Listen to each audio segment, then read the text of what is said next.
Bien, bonjour à toutes et à tous. J'espère que vous n'avez pas rencontré de problème pour récupérer les éléments de cours sur le site, parce que j'ai eu quelques petits détails pour d'autres cours, des petits problèmes de mise en ligne, mais bon, voilà, vous me le signalerez bien hein, si vous remarquez qu'il y a un lien qui ne fonctionne pas, je peux corriger les choses assez rapidement. Alors, je vous donne un peu le plan que j'ai commencé à aborder la semaine dernière et la semaine précédente. Donc, on a vu un peu longuement une sorte d'introduction sur les notions de signification et de compréhension. Et donc, sur l'idée, je n'y reviens pas, j'ai déjà beaucoup insisté sur ce point, que les questions de sens et de signification peuvent être appréhendées d'une manière peut-être plus efficace à partir de la notion de compréhension et de non-compréhension. Bon, et depuis la semaine dernière, nous avons commencé à étudier les différents plans d'analyse du sens, en nous intéressant aux mots lexicaux d'abord. Ensuite, on commencera aujourd'hui à travailler sur les autres plans, les unités grammaticales, la signification des phrases et la signification des textes ou discours. Je ne ferai pas de différence entre texte et discours dans mon analyse. Alors, je vais commencer par dresser un petit bilan des situations que je vous ai décrites la semaine dernière au sujet donc de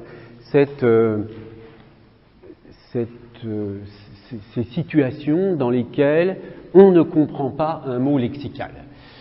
Alors, ce que j'ai voulu vous montrer, c'est que selon les situations, on surmonte la non-compréhension par des moyens différents, ce qui montre, c'est ça mon raisonnement, en traçant les processus de non-compréhension et de façon dont on passe de la non-compréhension à la compréhension, j'essaie de tracer des mécanismes sémantiques, donc des façons de construire le sens qui sont variables. Alors, nous avons vu tout d'abord que la non-compréhension, c'est le cas le plus simple, elle peut être surmontée simplement en recourant à un dictionnaire, à un lexique quelconque. C'était l'exemple du mot agrammatisme, un terme technique du vocabulaire de la neuropsychologie. Il suffit de voir une définition. À supposer qu'on soit capable de comprendre qu'il n'y ait pas d'autres mots techniques dans la définition, mais s'il y a un mot technique dans la définition, on va le chercher par le même moyen, et en principe, on arrive à peu près à comprendre un terme technique de cette façon. Dans d'autres cas, le dictionnaire ne suffit pas pour surmonter l'incompréhension, et là, d'autres facteurs, que j'appelle ici d'une manière assez approximative des facteurs contextuels, joue un rôle. C'était l'exemple de Léon Totimorouménos, qui donc est un terme très inhabituel en langue française, bien sûr. C'est un emprunt au grec, on l'a vu, et la compréhension de ce terme est difficilement dissociable de son utilisation dans un certain contexte, en l'occurrence ici, dans le cas de l'utilisation par Baudelaire dans un poème de ce mot comme titre. Ensuite, on a vu le cas où la non-compréhension porte non pas tant sur le sens du mot lui-même, mais sur l'emploi qui en est fait dans une certaine situation.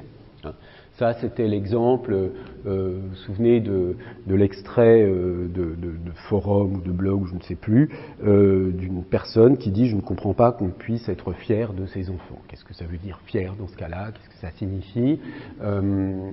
Là, la question n'est pas de comprendre le sens de fier, mais de trouver un accord avec son interlocuteur sur la délimitation du sens du mot dans un contexte donné.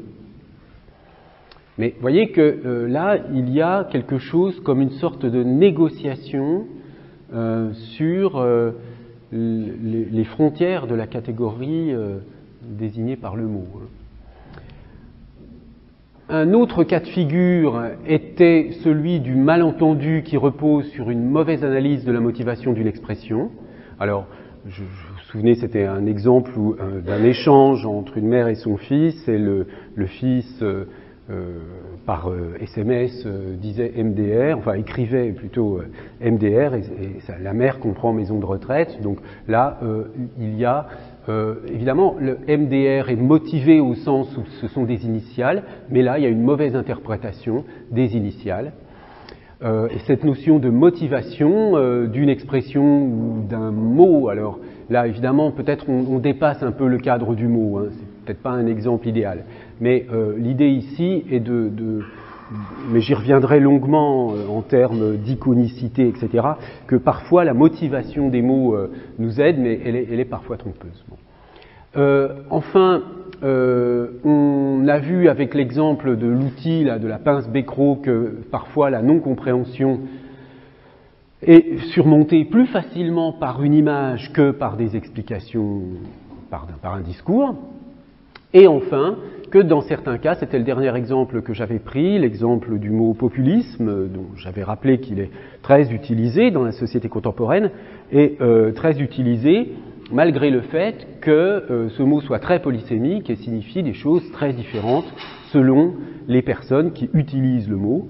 Donc on peut douter qu'il y ait une circulation de la compréhension satisfaisante, mais là, le problème de compréhension, la difficulté de compréhension provient de la polysémie du terme, notamment, bon, ici, évidemment, il y a des enjeux politiques qui compliquent la situation, mais le phénomène linguistique de base qui donc est à l'origine de la difficulté de compréhension, c'est bien la polysémie. Alors maintenant, on va s'intéresser aux situations dans lesquelles éventuellement on ne comprend pas un mot grammatical. Alors, je reviendrai sur cette distinction commode entre mots lexicaux, mots grammaticaux. C'est une distinction que j'utilise ici d'une manière, disons, approximative, hein, en faisant comme si elle était évidente, mais on verra plus tard qu'il y a des problèmes de frontières entre mots lexicaux et mots grammaticaux qui posent un certain nombre de problèmes. Alors, pour fixer les idées, qu'est-ce qu'on entend par mots grammaticaux? Eh bien, on entend des choses comme des déterminants, hein, par exemple les articles, article défini le, article indéfini un, le dans une construction comme le chat est sur le tapis, un comme un chat est sur le tapis. Le déterminant, je le précise parce que le mot le hors contexte peut aussi être un pronom. Hein.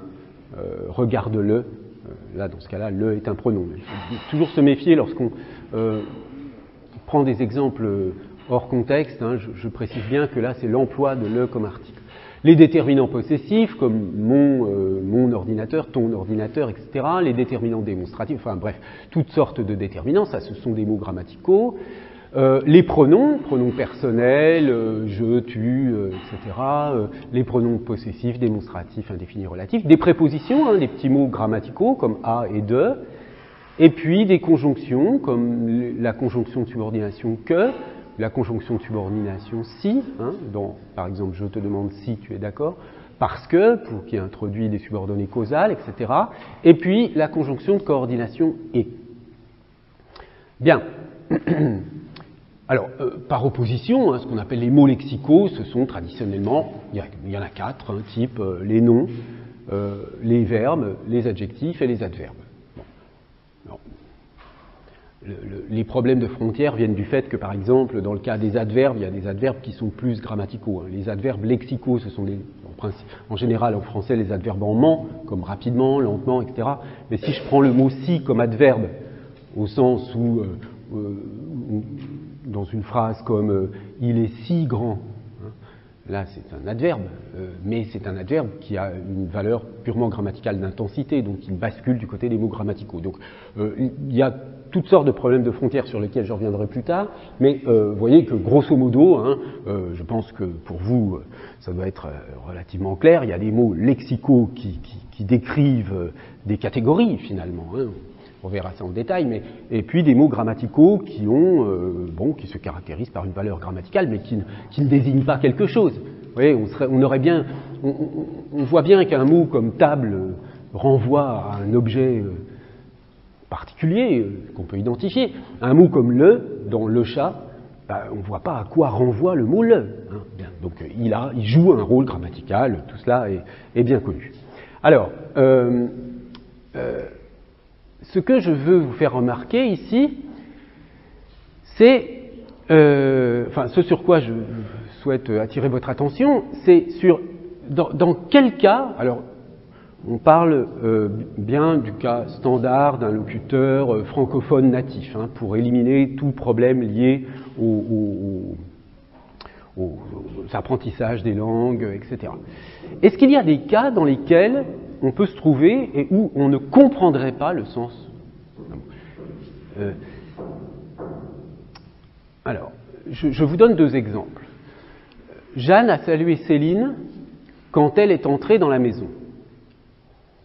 Alors, dans un cas comme celui-ci, on pourrait se dire, oui, il y a un problème de compréhension de elle, parce que je ne sais pas si elle, le pronom elle, renvoie par anaphore à Jeanne ou à Céline. Est-ce que c'est Jeanne a salué Céline quand Jeanne est entrée dans la maison ou quand Céline est entrée dans la maison?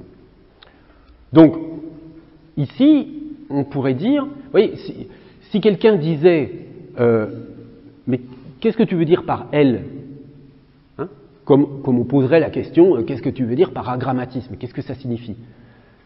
Bon, d'ailleurs, vous remarquerez que quelqu'un qui percevrait une difficulté de compréhension, là, ne dirait pas, mais qu'est-ce que ça signifie, elle? Il ne dirait jamais ça. Hein. Il dirait, mais à qui tu fais référence, quoi, hein, quelque chose de cet ordre-là. Donc, on voit bien déjà avec cet exemple que le problème qui est posé ici, ça n'est pas la compréhension du sens du mot. Le mot comprend bien son rôle. On comprend bien son rôle qu'il vise à référer à quelque chose qui précède. Hein. Mais on ne sait pas quelle est la source de l'anaphore, là en l'occurrence, hein, puisque c'est un pronom anaphorique. Donc, il n'y a aucun problème de compréhension du sens du mot, elle, hein, du sens du pronom, il y a un problème de compréhension de la façon de mettre en œuvre ce sens. Bon, même chose, si vous dites à un chauffeur de taxi que vous n'avez jamais vu, conduisez-moi à la maison. Bon, chauffeur de taxi, il ne sait pas où vous habitez, etc. Peut-être, je sais pas, à un moment de fatigue, d'épuisement absolu, vous rentrez dans le taxi et vous dites à la maison, s'il vous plaît. Bon, ah oui, vous faites, c'est vrai, vous ne savez pas où j'habite. Bon, la personne va pas, le chauffeur de taxi ne va pas vous dire, mais vous voulez dire quoi par là? Non, il va dire, bah oui, mais moi je ne sais pas où vous habitez. Donc on voit bien qu'il comprend le fonctionnement de l'article défini, qui là renvoie non pas par anaphore à quelque chose qui précède, mais par une sorte de connaissance implicite, hein, la maison c'est la maison où j'habite, bien, il voit qu'il ne peut pas interpréter ce déterminant dans son fonctionnement, mais que le fonctionnement, il le maîtrise. Hein. Donc, je répondrai très radicalement à cette question, est-ce qu'il y a des situations dans lesquelles on ne comprend pas les mots grammaticaux? Ben, je répondrai non. Il n'y a pas de situation dans lesquelles on ne comprend pas un mot grammatical.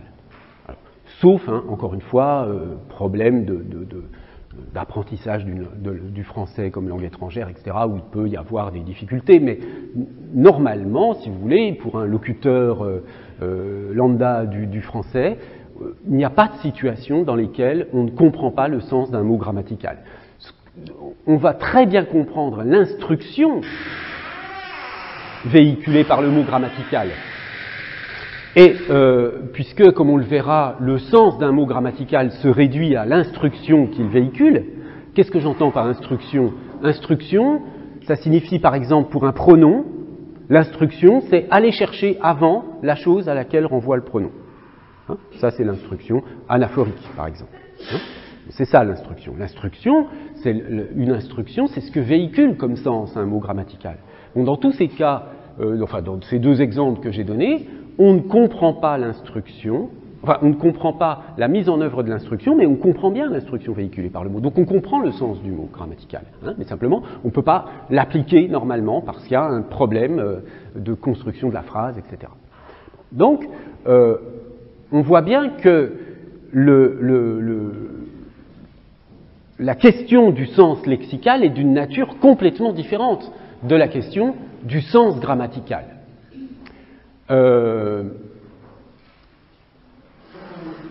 au fond, la question de l'analyse du sens grammatical, c'est principalement une question de type métalinguistique, au sens où on va pouvoir, enfin, je veux dire, ce que j'entends par métalinguistique ici, c'est simplement un langage qui parle du langage. Donc, en général, quand on fait de la grammaire, quand on fait de la linguistique, on développe un discours métalinguistique, c'est-à-dire on parle des unités de langue, donc éventuellement des unités grammaticales. Donc, la problématique du sens grammatical, d'une certaine façon, elle vaut uniquement pour les linguistes ou les grammairiens. Mais pour les locuteurs naturels, enfin je veux dire pour les personnes qui ne sont pas des grammairiens ou des linguistes, la question du sens grammatical des mots, plutôt la question du sens des mots grammaticaux, ne se pose jamais. Hein. Ça n'est qu'une question de linguiste, ça n'est pas une question de locuteur. Hein. Donc c'est une question seulement métalinguistique. Bon, on verra plus tard que ce qu'il faut entendre par grammatical est plus large que simplement le cas des mots grammaticaux. Hein. Il y a des structures, je veux dire la construction d'un verbe par exemple, c'est une information grammaticale, mais on y reviendra plus tard. Bon, donc ça c'est le premier point. Déjà là, avec ce contraste entre le sens lexical et le sens grammatical, bien qu'on ait vu qu'il y a une certaine diversité des moyens de comprendre un mot lexical qu'on ne comprend pas, aucun de ces cas ne renvoie au cas de la compréhension ou de la non-compréhension d'un mot grammatical. Dans le cas du sens lexical, qui donc est complètement différent, donc j'y reviens mais avec une autre présentation cette fois-ci, plusieurs situations peuvent se présenter, soit on ne comprend pas le mot lui-même, hein, alors ça va être le cas, on l'a vu dans le langage technique, mais plus généralement, ça peut être le cas dans la situation d'apprentissage d'une langue étrangère, ou alors éventuellement pour des emprunts, pour les jargons sociaux, hein, ce qu'on appelle les argots. Bon, il peut y avoir là, en raison des variétés du français, hein, des problèmes de compréhension de cet ordre. Et là, on peut distinguer deux situations. Soit c'est un simple problème, j'ose dire, problème de communication, hein, le cas des argots, soit pourquoi un simple problème de communication dans le cas des argots? C'est que dans le cas de l'argot, très souvent, vous avez le remplacement d'un mot par un autre, mais le concept désigné est le même.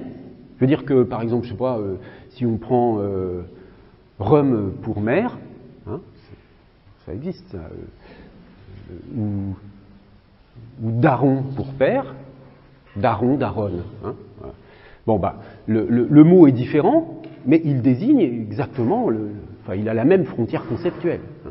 Donc là, une fois qu'on a identifié le sens du mot, on n'a rien appris de plus. On a appris un mot différent, mais on n'a pas appris quelque chose de plus. Alors que dans certains cas, par opposition à cette simple situation de communication, la maîtrise d'un mot nouveau, l'accès au sens d'un mot dont on ne connaissait pas le sens, peut permettre d'élargir ses connaissances.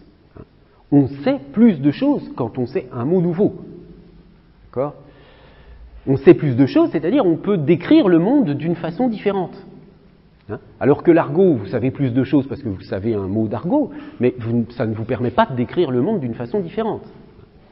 Et là, au fond, je ne sais pas si vous en êtes tout à fait conscient, mais dans l'enseignement, une très large part de l'enseignement, et même de mon enseignement ici, ce sont des leçons de vocabulaire. Je vous apprends le sens de certains mots, et en fait, en vous apprenant le sens de certains mots, cela vous permet, en apprenant le sens de certains mots, cela vous permet de comprendre un certain nombre de réalités qui ne sont pas forcément immédiatement accessibles, et donc là, il y a un élargissement des connaissances. Deuxième situation, tout simplement, bon, je n'y reviens pas, hein, c'est la compréhension contextuelle, pourquoi le mot est utilisé dans un contexte donné, et comme je vous le disais déjà tout à l'heure, il y a là un problème de transaction sémantique pour juger avec son interlocuteur de l'adaptation d'un mot à une situation. Hein. Ça c'est très courant dans les conversations quotidiennes qu'on soit amené par l'interaction à négocier sur le champ d'application d'un mot. Troisième situation, l'emploi du mot est problématique en raison de sa polysémie et on ne sait pas exactement comment le comprendre dans un contexte donné. Bon, j'ai donné l'exemple de populisme, mais ça va être la même chose avec totalitarisme, fascisme, etc. Dans le champ politique, la polysémie de ce genre-là est très très courante.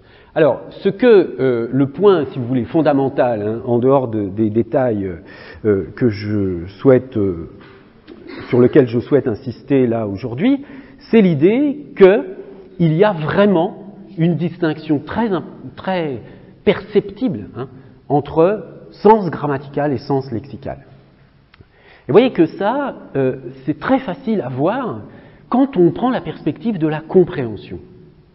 Pourquoi je prétends qu'il y a une différence, que ça n'est pas du tout la même chose, que le concept de sens que l'on met en œuvre n'est pas du tout le même lorsqu'on parle de sens lexical et lorsqu'on parle de sens grammatical?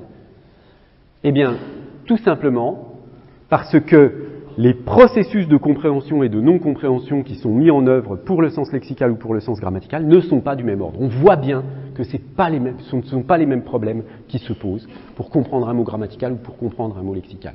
Et cette différence dans la compréhension ou la non-compréhension est pour moi un indice de la différence de la nature du sens. Donc on parle de sens indifféremment pour sens grammatical, sens lexical, mais en réalité, on ne parle pas du tout de la même chose.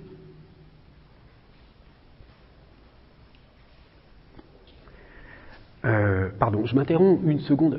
Mademoiselle, vous savez que vous pouvez récupérer les cours par Internet, donc si vous préférez regarder vos textos ou autre chose, vous n'êtes pas obligé de venir. Hein, parce que si vous voulez, moi, vous faites ce que vous voulez, mais simplement ça me déconcentre quand je vois quand j'essaye de capter vos regards, votre attention, et quand je vois quelqu'un qui est complètement ailleurs, ça me gêne un peu. Hein, donc c'est pour cette raison que je me permets de vous embêter un peu, mais voilà. Bien, alors, je poursuis avec le niveau supérieur, cette fois-ci la phrase. Alors, on va voir maintenant qu'est-ce qui se passe quand on comprend ou quand on ne comprend pas une phrase. Alors là, il faut tout de même apporter des petites précautions méthodologiques. Évidemment, il faut exclure le cas où on ne comprend pas la phrase juste à cause du sens d'un mot. Par exemple, hein, j'avais donné la semaine dernière la splendeur smaragdine des poèmes de Pierre Louis. Bon, là, je ne comprends pas cette phrase, mais simplement parce que je ne comprends pas le sens du mot. Donc, on est renvoyé au problème du sens du mot. Donc, on va exclure ce cas, on va prendre le cas où on a des phrases dont le sens de chacun des mots est accessible, hein, est compris. Alors là, il y a une notion très importante qui vient également de Gottlob Frege, dont je vous ai déjà parlé à propos de la distinction entre Sinn et Bedeutung, entre sens et signification. Ce logicien allemand qui a introduit aussi ce concept très très fondamental en sémantique, hein, qui est le concept de compositionnalité. Alors la compositionnalité, c'est une idée très simple, hein, c'est l'idée que le sens d'une phrase est bon là je lis la formulation, hein, le sens ou la signification d'une phrase, bon là je ne fais pas de différence, est une fonction du sens des mots qui la composent et des relations syntaxiques qu'ils entretiennent. Donc autrement dit, on comprend une phrase par composition du sens des mots qui la composent. Et cette composition, elle est fondée d'une part sur le sens des mots et d'autre part sur les relations grammaticales entre les mots. Donc ici, la formulation est donnée en termes de fonction, mais pris dans un sens quasi mathématique, hein, c'est une fonction de la grammaire et du lexique, hein, la compositionnalité. Donc par exemple, la phrase « Frege est un grand logicien », je la comprends parce que je comprends le sens de grand, je comprends le sens de logicien. Si je sais ce que signifie grand et logicien, je sais que grand logicien, je comprends ce groupe nominal. Donc un grand logicien, je comprends, et Frege, je sais que c'est un nom propre qui renvoie à une certaine personne, et par composition avec le verbe être, dont je connais la valeur attributive, je vais comprendre l'ensemble de cette phrase. Bien. Donc là, le sens global, si vous voulez, est la résultante sans reste du sens des unités composantes. Mais il existe de nombreux cas où la compositionnalité ne suffit pas. Hein. La compositionnalité, c'est un concept essentiel, évidemment. Très généralement, on comprend les phrases par compositionnalité, à partir du sens des mots et à partir de la syntaxe, mais dans certains cas, tout simplement le cas des formules figées, des expressions idiomatiques, etc., le sens global n'est pas la résultante du sens des unités composantes. Hein. Par exemple, si je prends « Frege se retournerait dans sa tombe s'il entendait cela », je ne peux pas l'entendre se retourner dans sa tombe, c'est une expression figée, hein, plus ou moins figée, suffisamment figée pour qu'on ne soit pas obligé de la comprendre lorsque, par exemple, on apprend le français et qu'on n'a pas encore un niveau de maîtrise du français suffisant.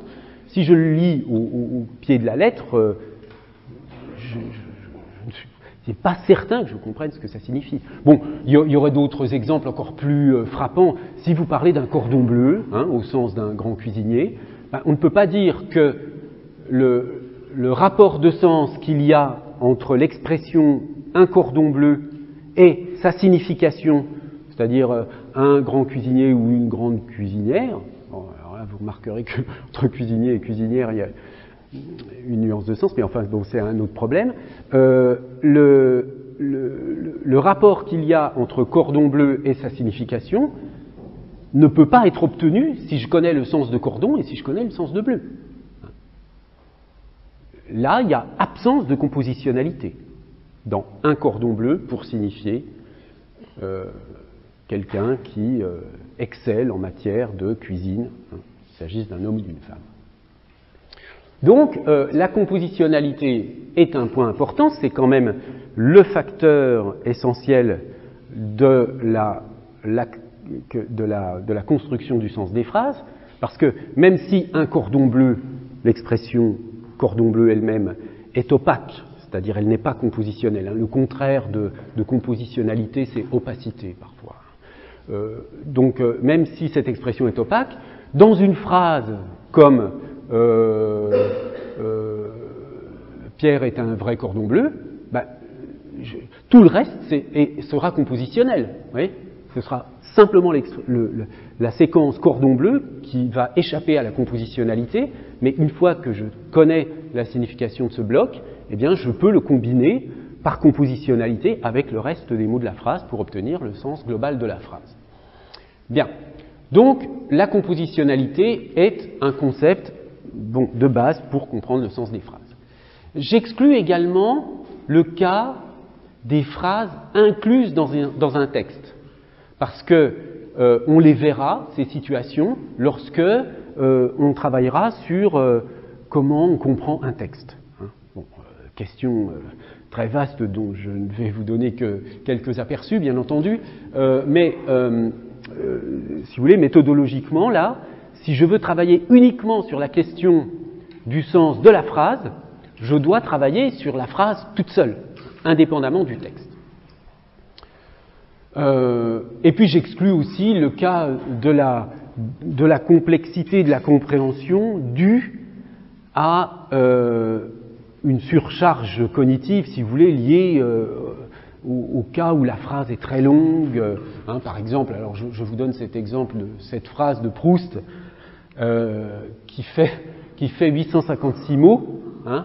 Bon, voilà, là, alors peut-être qu'il faut la lire 4-5 fois pour la comprendre, donc il y a une difficulté de compréhension, mais ça n'est pas une difficulté, si vous voulez, qui m'intéresse là, c'est une difficulté par accumulation du simple, hein, c'est-à-dire qu'il y a une série assez complexe d'opérations qui sont en jeu. Bon, je ne vais pas la lire, hein, vous la lirez si ça vous amuse tranquillement chez vous, mais voilà, j'exclus aussi le cas où la compréhension est bloquée par un simple phénomène de longueur de la phrase.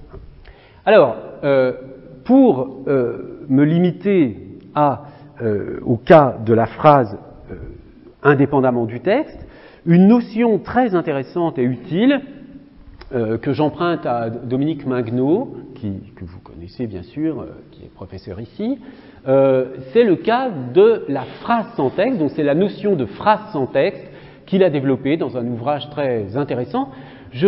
Bon, si cela vous intéresse, bien sûr, vous pouvez lire ce livre, mais je vous demande au moins de lire cet article dont vous avez le lien ici, que vous retrouverez donc dans le PowerPoint du cours.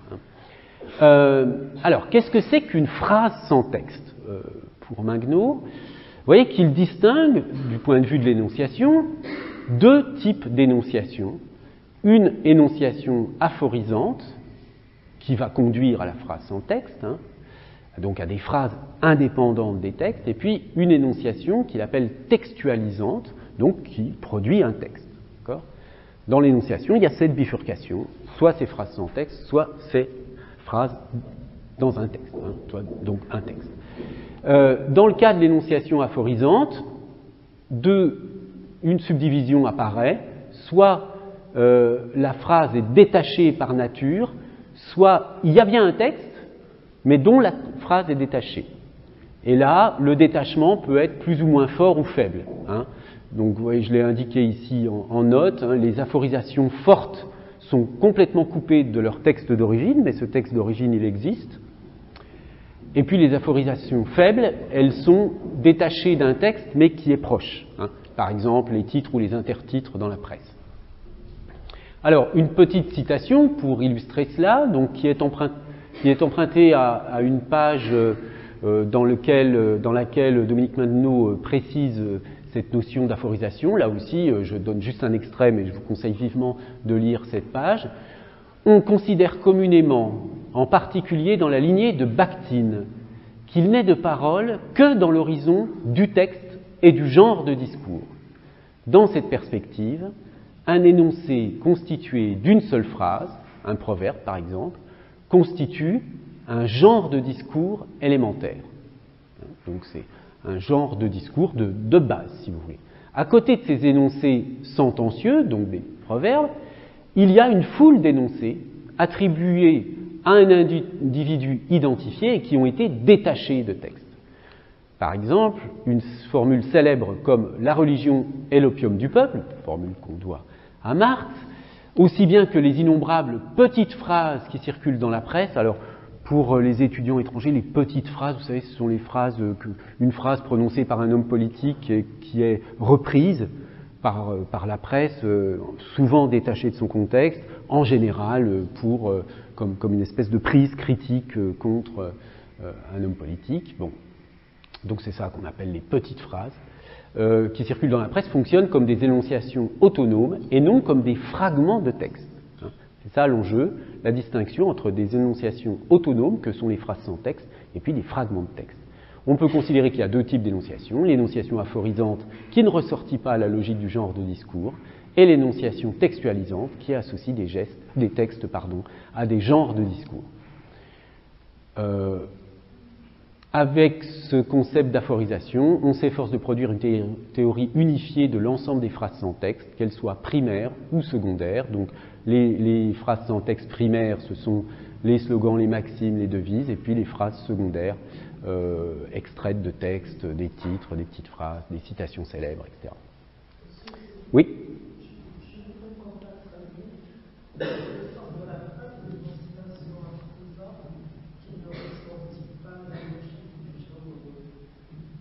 Eh bien, parce que, mais là c'est un choix de définition, hein, je veux dire, ce que Mingnaud considère comme appartenant à la logique du genre de discours, ce sont uniquement les textes. Hein. Seuls les textes appartiennent à des genres de discours. D'accord ? La phrase sans texte, elle serait à classer dans une logique différente qui est justement une logique de l'énonciation aphorisante et pas du tout une logique de l'énonciation textualisante. Son idée, c'est que c'est uniquement à l'intérieur de l'énonciation textualisante qu'on va pouvoir distinguer des genres de discours. Hein?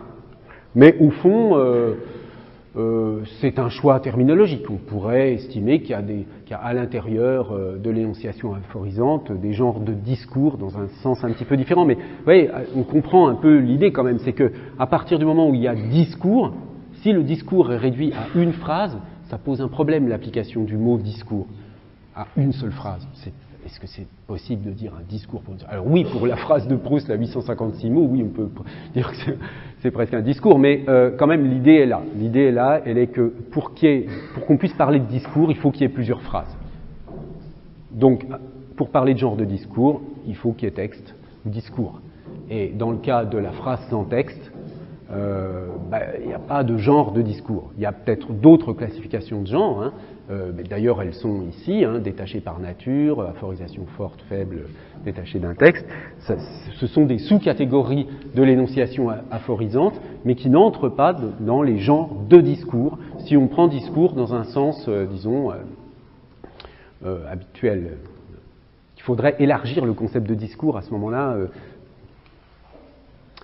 Alors, maintenant, je vais essayer de voir avec vous des situations dans lesquelles on a donc des phrases détachées qui existent. Hein, je vais vous montrer uniquement des exemples de phrases attestées, pas des phrases que j'ai inventées. Et puis on va voir si vous les comprenez ou pas. Alors, première série d'exemples. Ces trois phrases. Même avec de l'eau sale, on peut éteindre le feu. Quelle que soit la colère du cafard, la poule finit toujours par picorer. Accroche ton sac là où tu pourras le décrocher. Alors, vous êtes d'accord que dans chacune de ces phrases, il n'y a pas un seul mot qui pose une difficulté. Vous serez d'accord aussi sur le fait qu'apparemment on comprend le sens de la phrase, mais il y a quelque chose qu'on... Enfin, qu'est-ce que vous comprenez, par exemple, pour la première? Même avec de l'eau sale, on peut éteindre le feu. À votre avis, qu'est-ce que ça signifie, ça? Pardon?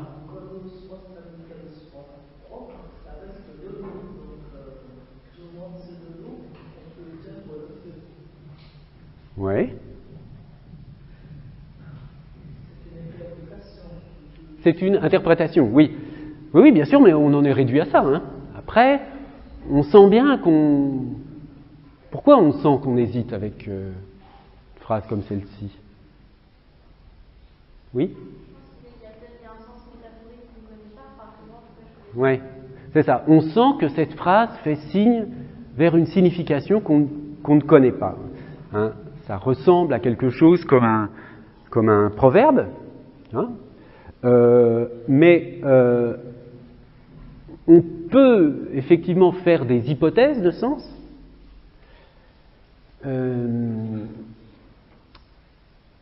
mais on sent bien qu'on n'est pas assuré.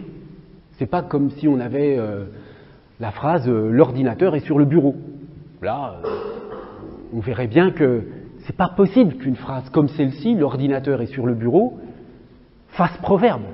C'est pas n'importe quelle phrase qui produit un effet de proverbe. Bon, la deuxième.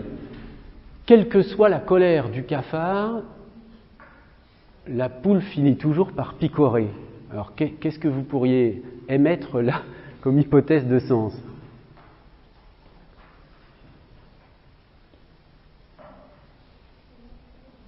Est-ce que quelqu'un a une idée?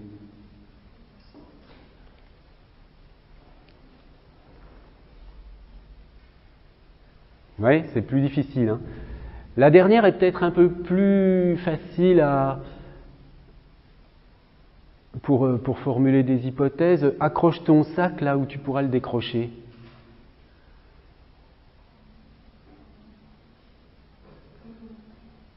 Oui? Est-ce que dans les trois phrases, il n'y a pas un point commun qui serait la qualité du prédicat, la qualité de ce dont on parle? C'est-à-dire, je comprends. La première phrase, ce serait la qualité de l'eau. La deuxième phrase, la qualité du cafard, quel que soit le cafard, quel que soit l'eau. Et la troisième phrase, quel que soit l'endroit où tu accroches ton sac. Oui, alors je vois ce que vous voulez dire. En fait, ce que vous décrivez là, c'est le fait qu'il s'agit de phrases génériques en réalité. Ce sont des phrases très générales, c'est ça qui produit l'effet proverbe. Mais ça nous aide peut-être un peu à comprendre non pas le sens en détail des phrases, mais ça nous aide à comprendre qu'il s'agit de quelque chose comme des proverbes. Mais bon, vous voyez qu'on a quand même la compréhension bloquée dans ces situations, alors qu'on comprend tous les mots et que, ces phrases apparemment ne posent aucune difficulté. Mais on ne voit pas à quelle situation exactement ces phrases réfèrent. C'est ça le problème. Bon, alors, je vais détailler un peu la première, parce qu'elle est assez intéressante. J'ai découvert en fait l'année dernière où j'ai trouvé ces phrases, que je reprends, que j'ai déjà expliqué l'année dernière, mais en fait j'ai découvert que c'est un exemple extrêmement intéressant. Alors, on va donc l'examiner d'un peu près, et les deux autres, je vous donnerai la solution tout à l'heure, mais on ne va pas les examiner d'une manière aussi approfondie. Même avec de l'eau sale, on peut éteindre le feu. Alors, je vous donne un contexte d'utilisation que j'ai trouvé sur Internet à partir de cet exemple. Alors, pardon mais les exemples sont comme ça, je ne peux rien. Donc, c'était là, Brésil, une photo d'Usain Bolt au lit avec une étudiante crée la polémique. Commentaire, and so what, elle n'est même pas belle, mais bon, même l'eau sale éteint le feu. Alors, vous voyez, le caractère très, déplaisant de ce genre de propos, mais prenons-les pour ce qu'ils sont, indépendamment de ce que ça véhicule comme valeur très détestable. Mais bon, là, vous commencez à voir ce que ça signifie. C'est-à-dire que ce qu'on veut dire par là, c'est que l'étudiante, elle n'est pas belle, mais même l'eau sale éteint le feu. Là, on voit bien qu'il s'agit du feu érotique, sexuel, etc. Bon. Ensuite, deuxième exemple, je pense, alors là c'est encore plus... c'est le genre de choses qu'on trouve dans les forums. Je pense que le seul véritable problème de nombre d'entre vous qui sont encore puceaux tardifs, c'est que vous avez des critères d'exigence, dont j'ai laissé les fautes, trop hauts, soit au niveau purement physique, soit vous cherchez de trouver la bonne, car monsieur ne veut pas baiser mais faire l'amour. Toi qui me lis et qui est encore puceau, sache que même l'eau sale éteint le feu. Donc c'est la même idée, c'est-à-dire... si tu veux avoir des relations sexuelles, peu importe la personne considérée, elle peut toujours servir à ça. D'accord ? Alors, c'est en effet ce que j'ai trouvé comme définition dans un site qui parle de proverbes africains. La définition que donne la personne qui a relevé ce proverbe dit « La laideur féminine n'existe pas en amour. Lorsqu'on éprouve un désir sexuel, n'importe qui, même s'il ou elle est laide ou laid, est susceptible de le satisfaire. » D'accord ? Donc là, on comprend tout d'un coup, voilà, même l'eau sale peut éteindre le feu, on comprend le sens de la phrase. Et ce qui est intéressant avec cet exemple, c'est que ça ne s'arrête pas là. Regardez ces deux exemples-là. C'est un exemple, là le premier est un exemple sportif, le deuxième politique. Bon. Un exemple qui parle d'un footballeur, je cite, donc il fait de son mieux, vous savez, avec de l'eau sale on peut éteindre le feu. Et donc c'est en fait là un footballeur qui n'est pas très bon, mais qui fait malgré tout à peu près son office. Un footballeur dont on ne va pas vanter les qualités, mais qui quand même joue et rend certains services. De même ici, il s'agit donc d'un forum sur Abidjan. Donc il est question d'un homme politique qui manifestement dit des sottises. Nous sommes tellement désespérés donc en Afrique, nous pensons que notre salut peut venir de ce genre de personnes. Il est vrai que même avec de l'eau sale, on peut éteindre le feu. Donc vous voyez que là, l'idée véhiculée par le proverbe s'élargit, on a une sorte d'extension de sens, à partir du sens qui est vraiment le sens d'origine, j'ai bien vérifié que ce sens lié à la sexualité est le sens de base du proverbe, on élargit le sens du proverbe vers des significations plus larges, avec cette idée que, au fond, une solution, même un peu insatisfaisante, vaut mieux que pas de solution du tout. Hein. C'est un petit peu ça l'idée, je pourrais le formuler comme ça. Mais ça va encore plus loin parce que je me suis rendu compte que ce proverbe existe dans toutes sortes de cultures, en fait. Hein. Il y a des proverbes mongols et mandchous et en Chine disant la même chose. De l'eau sale peut aussi éteindre un incendie. Il y a un proverbe corse qui dit la même chose. Toute eau est bonne à éteindre le feu. Enfin, il n'y a pas l'idée de l'eau sale, mais toute eau, c'est quand même un peu la même idée. Et il y a également un proverbe italien, même l'eau sale éteint le feu. Vous voyez que c'est curieux parce que, bon, là, après, il faudrait faire une analyse qui va chercher vers les éléments, hein, l'air, l'eau, le feu, etc. Mais c'est quand même une structure de proverbe qui... Vous voyez, on part d'un exemple de proverbe qui paraît un truc complètement anecdotique, etc. Et en fait, on se rend compte que cette structure de proverbe, l'idée que l'eau, même sale, éteint le feu, sert métaphoriquement à désigner toutes sortes de situations. Donc, le sens général de ce proverbe peut être formulé de cette façon-là. Certaines solutions sont efficaces, même si elles ne sont pas idéales. Avec donc un centre sur la signification de départ. Alors, pour les deux autres proverbes, les significations sont les suivantes. Quelle que soit la colère du cafard, la poule finit toujours par picorer. Quoi qu'il puisse se passer dans ton environnement, ta vie suivra toujours son cours. Hein. C'est ça l'idée qu'on trouve pour ce proverbe. Et puis, accroche ton sac là où tu pourras le décrocher. Ne te mets pas dans des situations compliquées, voire irréversibles. Hein. Une fois qu'on vous dit le sens, vous voyez tout de suite le rapport entre le sens littéral de la phrase, du proverbe en l'occurrence, et le sens qu'il a dans une communauté donnée. Hein. Mais on ne peut pas vraiment le deviner. D'accord ? On ne peut pas le deviner. Comment on résout le problème de la compréhension de ces expressions ? Comment j'ai fait là avec vous pour vous dire ce que ça signifie ? Je n'ai pas eu besoin de vous expliquer le sens des mots, ça aurait servi à rien, vous le connaissiez le sens de ces mots. Eh bien, je l'ai explicité, le sens de ces phrases, par une simple paraphrase, vous voyez, la relation entre même avec de l'eau sale on peut éteindre le feu et certaines solutions sont efficaces même si elles ne sont pas idéales, c'est une relation de paraphrase. Les deux phrases renvoient à la même catégorie de réalité. Hein. Donc, elles sont en relation de paraphrase référentielle, elles visent le même état du monde, les mêmes catégories de situations, si vous voulez. Hein. Et donc, c'est cela, un proverbe. Il sert à dénoter, c'est-à-dire à référer à une catégorie de situations. Simplement, pourquoi est-ce que... Alors, bon, j'ai noté ici la notion de parémiologie, c'est l'étude linguistique des proverbes. Hein, c'est la science des proverbes, la parémiologie. C'est une branche de la linguistique qui s'est développée beaucoup ces 15-20 dernières années. C'est extrêmement intéressant de savoir, je vous disais tout à l'heure, n'importe quelle phrase ne peut pas construire un proverbe. Donc il y a des propriétés linguistiques pas évidentes à repérer qui caractérisent le proverbe. Et on voit bien que même si ces deux types de phrases renvoient aux mêmes situations, ça n'empêche pas que les proverbes existent. Hein. Pourquoi est-ce qu'on ne se contente pas de phrases comme certaines situations sont efficaces même si elles ne sont pas idéales ? Je veux dire, vous parlez avec quelqu'un, voilà, d'une personne qui n'est pas terrible mais qui rend quand même service. Bon, vous pouvez conclure ou faire un commentaire pendant la discussion en disant certaines solutions sont efficaces même si elles ne sont pas idéales. Bon, c'est un peu curieux quand même, hein, je veux dire, de généraliser comme ça d'une manière si transparente.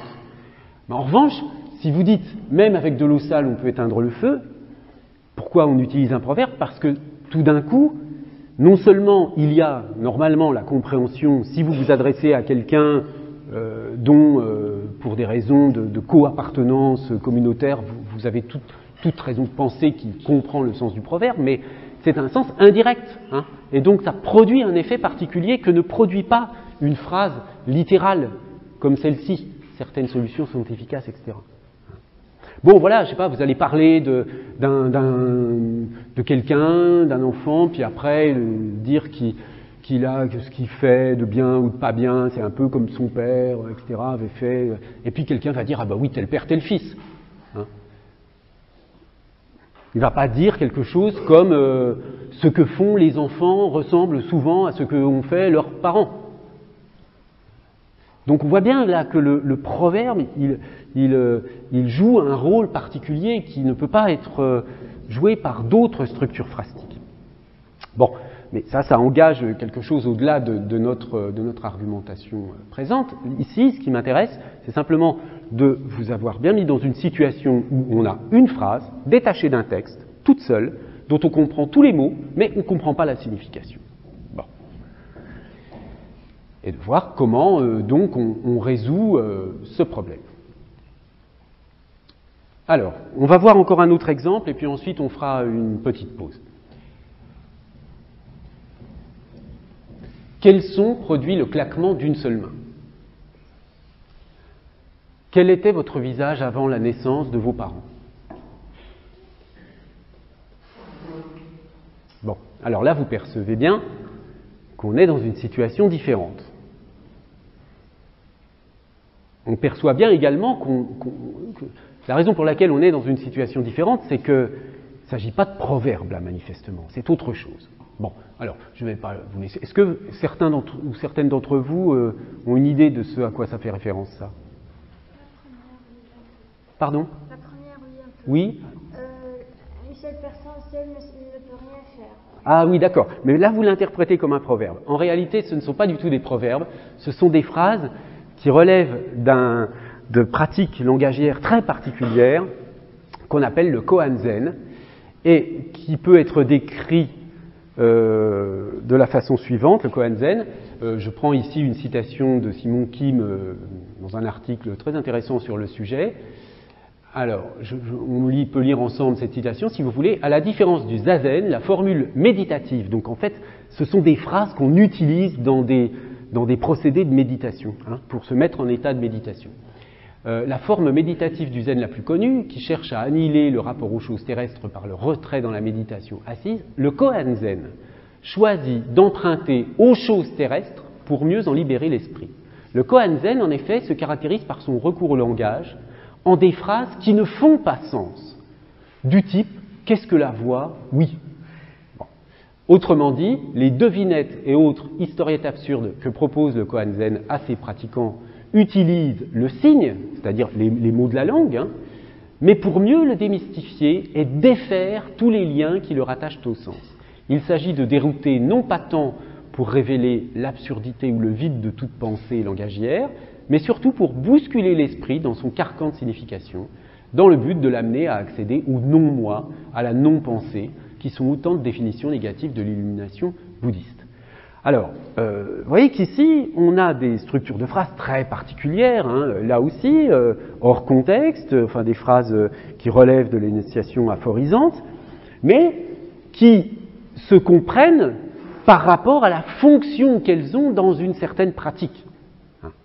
C'est-à-dire qu'en effet, si vous réfléchissez à quel était votre visage avant la naissance de vos parents, j'ai jamais essayé, mais bon, il semblerait que manifestement, ça vous aide à vous mettre peu à peu dans un état propice à l'état souhaité dans le cadre de la méditation. Bon, je vais m'arrêter sur cet exemple.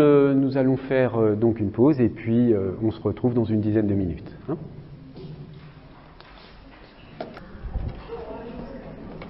Alors, je reprends donc avec un autre type de phrase dont la compréhension pose des problèmes.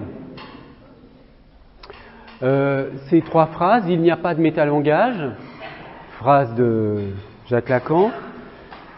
Une deuxième phrase, bon alors là la première, il n'y a pas de métalangage, évidemment il faut quand même connaître, avoir une idée de ce que signifie le mot métalangage, bon, mais en admettant qu'on le connaisse, même si on connaît ce mot, la signification de la phrase n'est pas nécessairement immédiatement compréhensible. Il n'y a pas de rapport sexuel, là aussi, une phrase très célèbre de Jacques Lacan, qui est vraiment typiquement là, qui sont typiquement des cas d'énonciation aphorisante, avec donc ce sont des citations détachées d'un texte, qui ont pris leur autonomie. Et puis un dernier exemple de Blanchot, sans la prison, nous saurions que nous sommes tous déjà en prison. Bon. Alors, pourquoi ces phrases posent problème ? Comment vous comprenez la première ? Il n'y a pas de métalangage. Bon, on a j'ai déjà même aujourd'hui parlé de métalangage. Le métalangage, c'est en général un langage qui parle du langage. Bon, lorsqu'on fait de la linguistique, on parle bien du langage. Donc, comment peut-on dire qu'il n'y a pas de métalangage ? Donc, la phrase se présente sous la forme d'une sorte de paradoxe ou de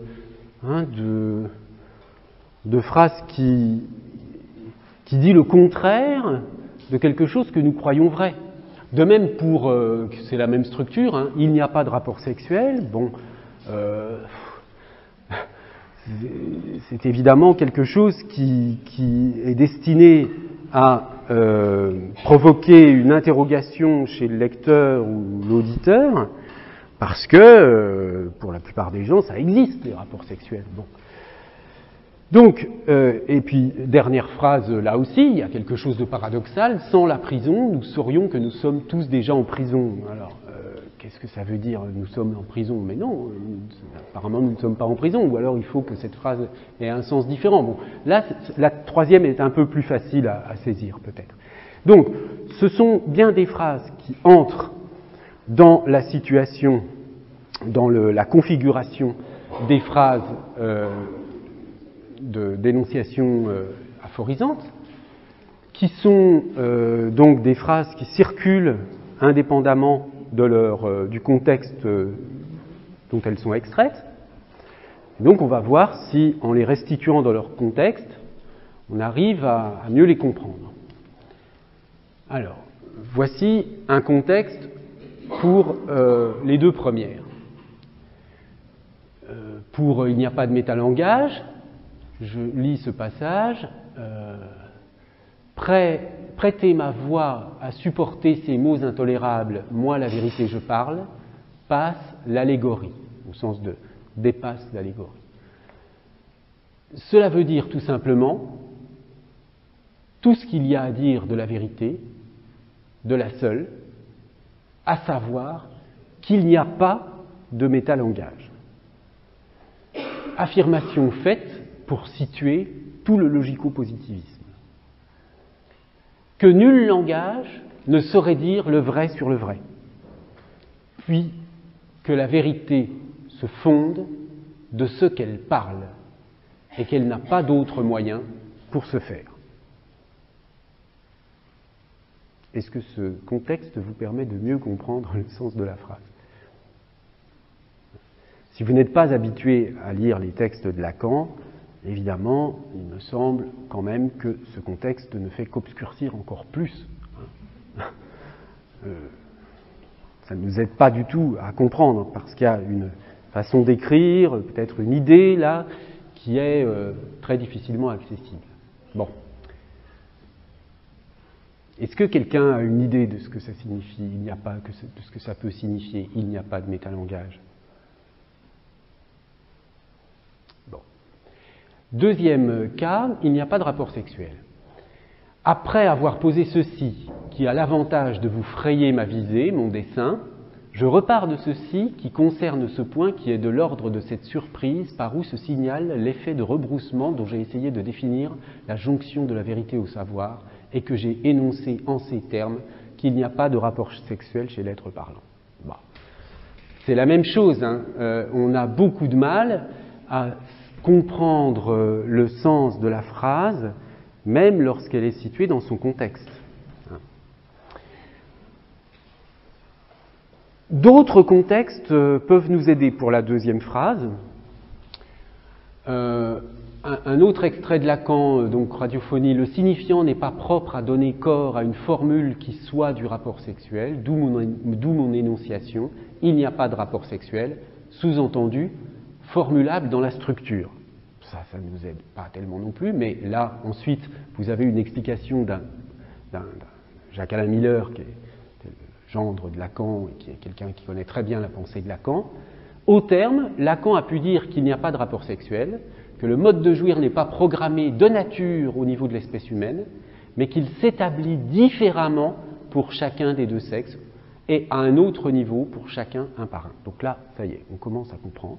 Qu'est-ce que ça veut dire il n'y a pas de rapport sexuel? C'est-à-dire que en raison, alors là, pour des raisons complexes qui sont liées au fait que nous sommes des êtres parlants, mais bon, ça, le lien avec cela, je le laisse de côté, mais l'idée générale que vous avez, c'est que d'une certaine façon, le masculin et le féminin, à supposer que là le rapport sexuel soit pris dans ce sens binaire, mais après tout on peut très bien imaginer que ce soit deux êtres féminins, deux êtres masculins, peu importe, sur le mode de la sexualité, il n'y a jamais de rapport, c'est-à-dire de relation qui soit tel que chacun des deux, d'une certaine façon, se connecte au même niveau que l'autre. Donc voilà, je ne sais pas si c'est plus clair comme ça, peu importe au fond, je veux dire l'explication ultime de cette phrase. On pourrait d'ailleurs, et il existe toutes sortes de livres dans lesquels cette phrase est glosée à l'infini. Vous voyez que l'intérêt de cette phrase, c'est qu'elle est énigmatique, elle semble dire quelque chose, une sorte de vérité qui nous échappe, qu'il y a quelque chose. C'est pas parce qu'il y a une sorte de sexualité matérielle qu'il y a un vrai rapport qui soit de l'ordre de la sexualité, une relation qui passe par la sexualité. C'est ça qui est un peu l'espèce d'intuition énigmatique qu'on a du mal à comprendre, mais donc qui prête à d'autres commentaires et qui fait que c'est une phrase qui produit d'autres phrases, qui produit des commentaires, etc. Dans le cas de la première phrase, il y a une explication peut-être plus simple et plus immédiatement appréhendable, dans la mesure où l'idée qu'il n'y a pas de métalangage serait dire qu'il n'y a pas de socle pour la vérité, c'est-à-dire qu'on ne sort jamais du langage, c'est-à-dire si on a des mots pour parler des mots, donc un métalangage, il peut y avoir un métalangage du métalangage, c'est-à-dire un langage, à la limite, oui, si on dit que la linguistique ou la grammaire, ça parle des mots de la langue, eh bien, on peut imaginer une sorte de méta-linguistique qui va parler des mots de la linguistique, etc., etc. Il y a toujours, d'une certaine façon, un langage de niveau supérieur pour parler du langage, donc ça ne s'arrête pas. Donc, dans la mesure où ça ne s'arrête pas, il n'y a pas de métalangage au sens où il y aurait une sorte de point de départ fiable, fixe, donc à partir duquel on pourrait parler du langage sans être déjà dans le langage. En fait, cette idée qu'il n'y a pas de métalangage veut dire qu'il n'y a pas de dehors au langage, qu'on ne sort pas du langage, on ne peut pas parler du langage de l'extérieur. Et cette idée, il y a donc le présupposé d'une certaine signification de métalangage. Métalangage ici, dans la formule de Lacan, signifierait l'idée qu'on pourrait parler du langage de l'extérieur du langage. Eh bien non, on ne peut pas parler, c'est vrai, on ne peut pas parler du langage de l'extérieur du langage. Pour parler du langage, on utilise du langage. Par conséquent, il n'y a pas de métalangage dans un sens particulier de métalangage. D'accord ? Donc on peut formuler cette idée d'une autre façon, en disant ce que je viens de dire par exemple, c'est-à-dire qu'il n'y a pas de moyen de parler de la parole de l'extérieur de la parole ou du langage. On en parle forcément de l'intérieur. Donc il n'y a pas un point de repère externe qui permettrait de parler des structures langagières en tant que telles. Il y a bien des points de vue extérieurs.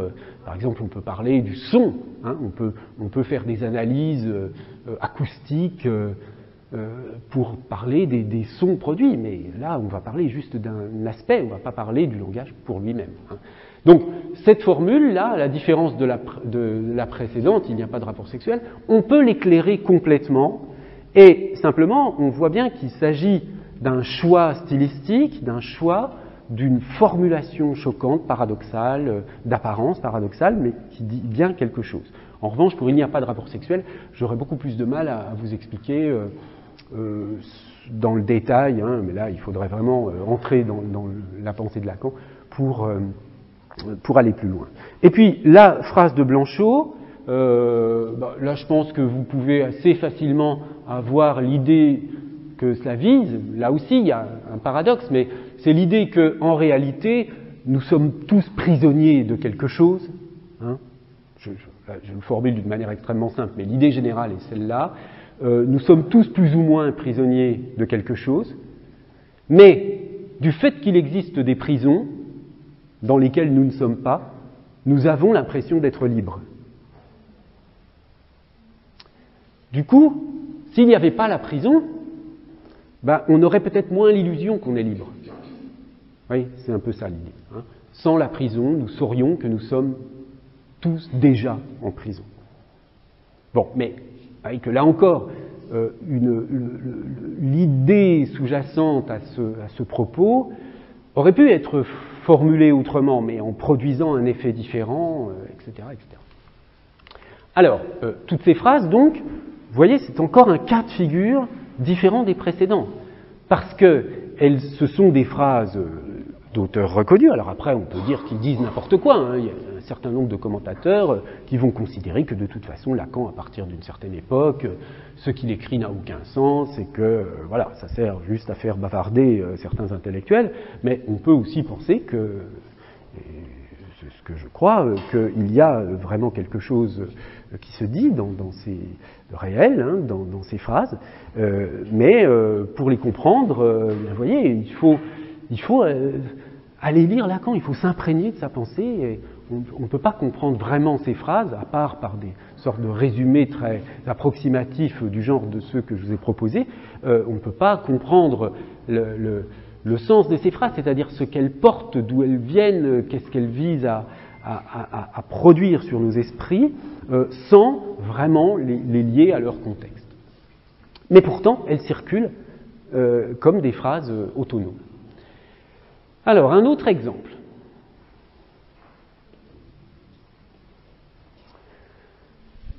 Bois ce que tu crois, mange ce que tu espères, ne jugez pas ce que l'avenir a condamné, le passé pourrait bien vous en absoudre.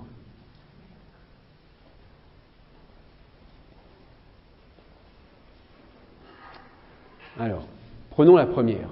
Bois ce que tu crois, mange ce que tu espères. Qu'est-ce que vous comprenez? Est-ce que vous avez des hypothèses interprétatives? Pardon? Vivre comme on veut?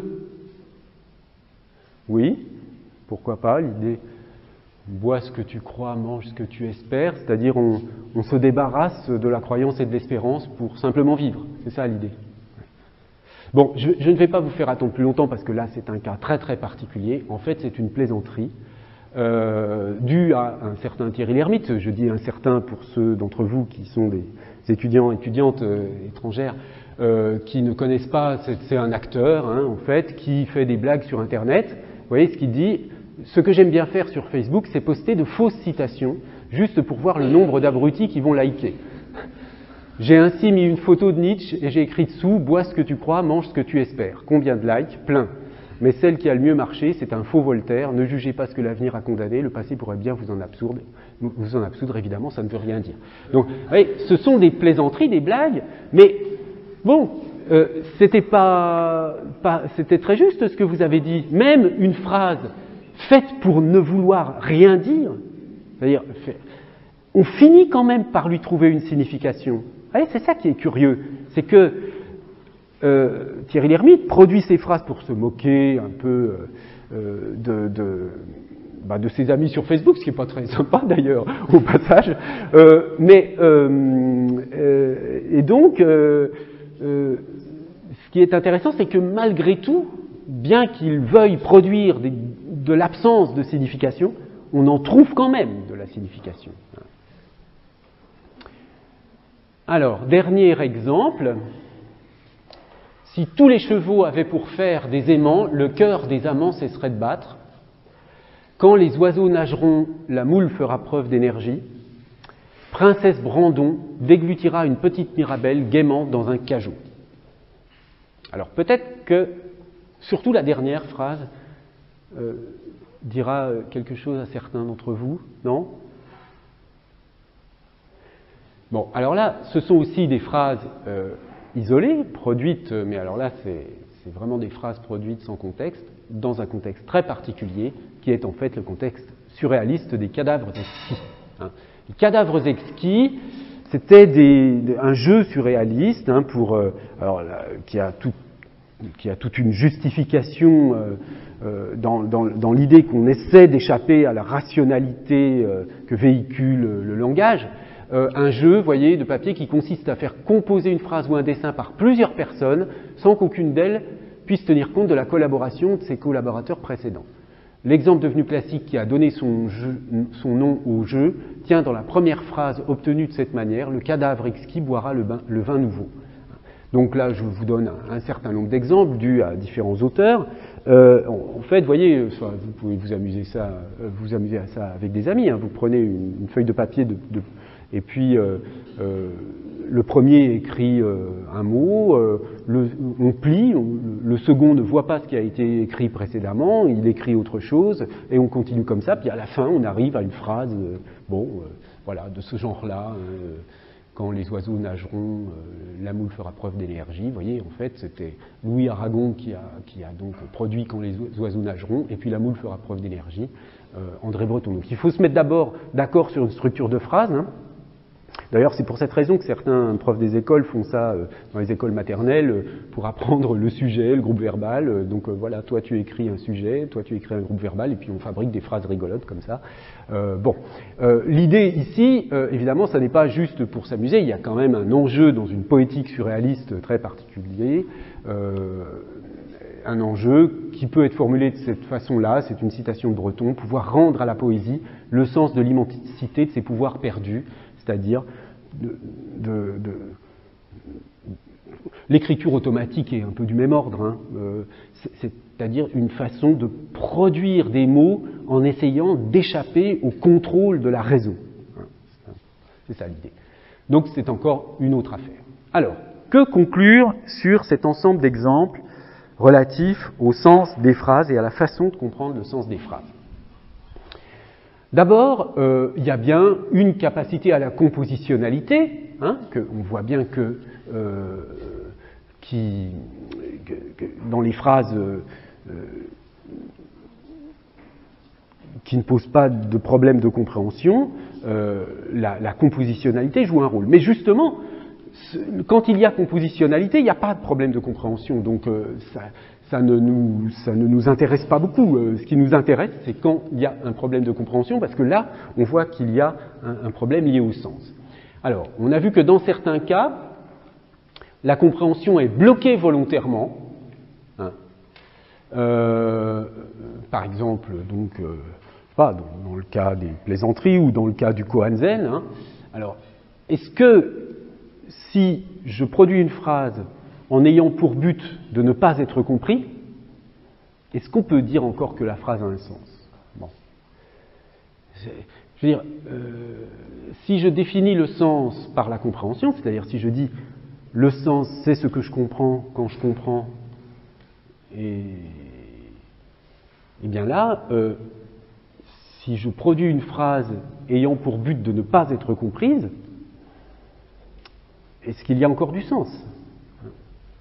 La question se pose. Bon, on a vu aussi que le sens de la phrase est souvent lié au contexte, hein, ça on l'a vu, au cotexte, on l'a vu notamment avec les exemples de Lacan, et puis que la plupart des problèmes liés à la compréhension de ces phrases relèvent de choses implicites. Hein. c'est-à-dire des sortes d'inférences ou de déductions que le récepteur du message doit faire et qu'il ne peut faire que s'il appartient, que s'il connaît un contexte, que s'il connaît les intentions du locuteur, que s'il connaît les intentions parce qu'il connaît la culture dans laquelle ces phrases étaient produites. Par conséquent, comprendre une phrase, c'est à la fois comprendre son sens, donc littéral et éventuellement métaphorique, mais aussi les intentions. Parce que, vous voyez que si tout à l'heure, les premiers exemples que j'ai pris de proverbes africains, on comprend bien le sens de la phrase, mais on ne comprend pas l'intention, si on n'a pas le contexte culturel qui nous permet de savoir le sens du proverbe. Bon, dans le cas des phrases de Lacan ou de Blanchot, l'interprétation, on l'a vu, elle est complexe. Au fond, elle a peu de limites. On peut la pousser très loin, on peut discuter à l'infini de ces phrases et pas, comment dire, disons, ce sont des phrases qui donnent à penser. Donc, elle pose un problème que j'appelle herméneutique, là, c'est-à-dire un problème d'interprétation. Il y a quelque chose qui est de l'ordre de l'interprétation, pas nécessairement infini, mais tout au moins un problème d'interprétation qui va se poser et qui veut dire que il va y avoir une histoire de ces interprétations. C'est-à-dire, à partir du moment où il y a interprétation, il y a une dimension historique de l'interprétation. Donc, il y a enfin, ça, vous savez bien ça, mais on le reverra pour les textes, hein, il y a des pratiques interprétatives qui varient d'une période à l'autre de l'histoire, et là, c'est un problème très particulier. Bon, et puis, ce que vous aurez remarqué, évidemment, c'est que dans le cas des phrases, de tous les problèmes qu'on a vus, qu'il s'agisse des proverbes, de jeux surréalistes, des phrases d'auteurs qui posent un problème herméneutique, les problèmes posés par la compréhension de ces phrases n'ont encore une fois rien à voir ni avec les problèmes de compréhension des mots lexicaux, ni avec les problèmes de compréhension des mots grammaticaux. C'est encore autre chose, la compréhension des phrases. C'est encore autre chose que la compréhension des mots lexicaux et des mots grammaticaux. On voit bien qu'on ne s'en sort pas de ces cas-là avec un dictionnaire ou avec une image, etc. Alors, les différents cas que nous avons vus peuvent être analysés de la façon suivante. Vous avez des phrases produites avec une intention, mais pour laquelle il n'y a pas nécessairement d'interprétation. Bon, alors c'était le cas des jeux surréalistes.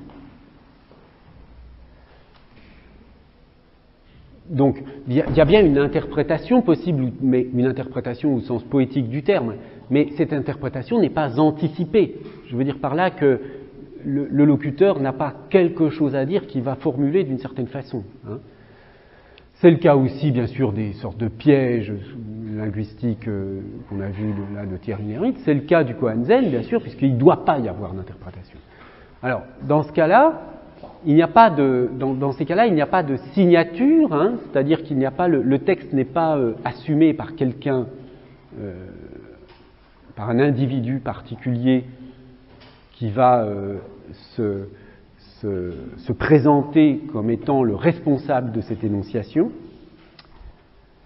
mais il y a quand même des émetteurs singuliers, hein, c'est-à-dire des personnes qui vont prononcer le message, même s'ils ne le signent pas au sens où ils n'en sont pas vraiment l'auteur, puisque, je veux dire, par exemple dans le jeu surréaliste, il y a bien une personne ou deux qui vont être à l'origine de la phrase, mais on ne peut pas considérer qu'ils en sont vraiment l'auteur.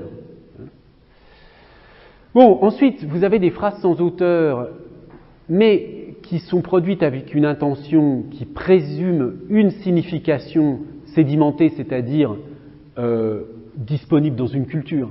Hein, je veux dire, sédimentée au sens un peu géologique, ça veut dire qu'elle est installée, cette signification. Donc là, ça ne se prête pas à l'interprétation. Les proverbes, ils ont un sens défini.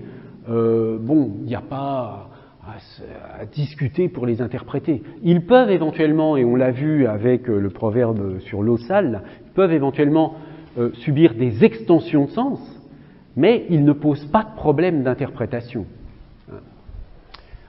Donc, dans ce cas-là, on n'a pas de signature non plus, et puis on a un émetteur qui n'est pas un émetteur singulier, mais un émetteur générique, c'est-à-dire c'est pas une personne particulière qui prononce un proverbe, c'est quelque chose qui se dit dans une culture, c'est donc quelque chose qui relève du on dit. Et enfin, on a vu qu'il existait des phrases avec un auteur, produites avec une intention qui présume une signification plus ou moins ouverte. Alors, il y a un mot en trop là. Pardon, je vais juste corriger rapidement ce détail.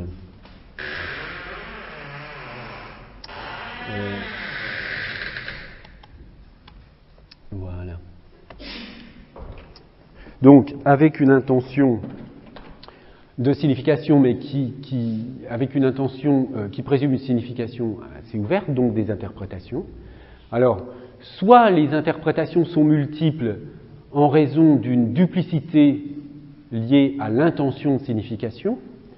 Alors ça, c'est tout un jeu complexe, bon, on pourrait en parler, mais de la circulation des petites phrases politiques qui sont très souvent volontairement produites par les hommes ou femmes politiques pour choquer l'opinion, plus ou moins, mais presque en faisant croire que c'est naturel, mais en réalité c'est très souvent préparé. Hein.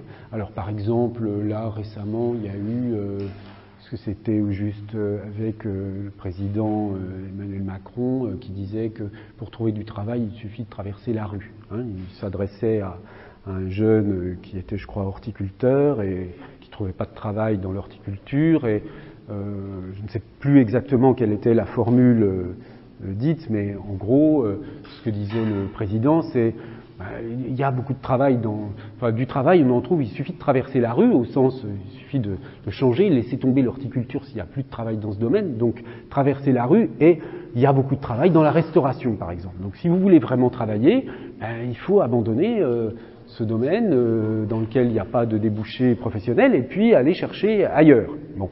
Alors évidemment, cette phrase, il suffit de traverser la rue, du travail, je vous en trouve, il suffit de traverser la rue, ça devait être une formule un peu de ce genre-là. Et là, donner lieu à toutes sortes de commentaires dont vous doutez bien de la teneur, hein, c'est-à-dire évidemment, si c'était si simple de trouver du travail, il n'y aurait pas de chômeurs, etc. Bon, donc évidemment, mais cette phrase, elle correspond très bien au fond à un discours politique qui est tenu depuis le début par Emmanuel Macron, qui consiste à dire que la société change, qu'il y a des métiers dans lesquels il n'y a plus d'emploi et je me souviens qu'il donnait au moment de la campagne présidentielle l'exemple des employés de banque, dans la mesure où il y a une automatisation, etc., et qu'il y a de moins en moins besoin de personnes au guichet des banques, eh bien, il faut que ces personnes ne cherchent pas à trouver un emploi dans les guichets de banque, parce qu'il y en aura de moins en moins de toute façon, mais qu'elles pensent dès maintenant à se reconvertir, à apprendre un autre métier et puis à aller travailler là où il y a du travail. Bon, donc il y a bien une idée qui est pas facile à avaler de la part du public, enfin des gens, puisque voilà, quand vous avez fait une formation d'horticulture, vous n'avez peut-être pas envie d'être restaurateur, mais bon, c'est peut-être un renoncement à faire si il n'y a pas d'avenir dans l'horticulture, dans l'endroit où vous vous trouvez, ou je ne sais quoi. Bon, bref, je ne veux pas épiloguer sur cet exemple, mais je veux dire par là que ces petites phrases politiques, elles produisent des interprétations multiples. C'est-à-dire, mais c'est très simple, hein, je veux dire, dans le milieu politique, c'est très simple. Il y a les partisans et les opposants. Donc, pour la même phrase, vous allez voir les partisans qui vont interpréter en disant « mais oui, c'est une phrase qui a tout à fait son sens, qui correspond, un peu comme ce que je viens de vous dire, à quelque chose que le président assume pleinement et qu'il a déjà dit, etc., etc. » Et puis les opposants qui vont dire « ah, voyez, ce mépris à l'égard des chômeurs, etc., etc. » Bon, donc, il y a, au plan de la signification, que signifie cette phrase ? Je veux dire, Est-ce qu'on peut s'arrêter sur quelque chose là? Est-ce qu'on peut dire une petite phrase politique, dire une bonne fois pour toutes ce qu'elle signifie? Dans l'espace public de la communication, ça n'est pas possible. Parce que même si l'auteur de la phrase, en l'occurrence le président là, mais ça pourrait être n'importe quel homme politique, dit voilà ce que j'ai voulu dire avec cette phrase. J'ai voulu dire que c'est pas facile, quand on trouve pas de travail dans un domaine, il faut se résigner à changer de domaine professionnel et puis aller chercher, se former pour travailler dans un autre domaine professionnel. Même si le président Emmanuel Macron disait cela, mais ça ne changerait rien, en fait, aux autres interprétations qui continueront de circuler et qui chercheront de toute façon à lui nuire, puisque c'est le rôle des opposants. Bon, donc il y a c'est pour cette raison que je parle ici de situation ouverte en termes d'interprétation, c'est qu'on ne peut pas arrêter l'interprétation quelque part. On ne peut pas mettre tous les Français d'accord pour dire cet homme politique, qu'il soit président ou un autre, a voulu dire ça, point, on arrête la discussion. Non, ça n'arrive jamais. Ça n'arrive jamais. Les interprétations se multiplient et puis elles sont instrumentalisées, bien entendu. Bon. Alors évidemment, c'est une situation différente de la situation des textes philosophiques ou littéraires qui génèrent des interprétations multiples, non pas en raison d'une intention et d'un jeu d'intention et d'opposition complexe, comme c'est le cas dans la communication politique, mais simplement parce qu'il y a une densité sémantique, c'est-à-dire une volonté de dire quelque chose avec d'une manière qui n'a jamais encore été dite. Donc une manière de produire de la signification qui sort de nos horizons de signification déjà maîtrisés, déjà connus, et donc qui nous déstabilise. Mais pour nous faire percevoir une signification autre. Bon. Mais on verra que ces cas-là, finalement, rejoignent beaucoup les problématiques du sens du texte. Bon. Mais dans ces cas-là, ce qui est clair, c'est qu'il y a bien une signature, c'est-à-dire la phrase sans texte, elle est assumée par quelqu'un, elle est signée par quelqu'un, et puis donc il y a un énonciateur singulier.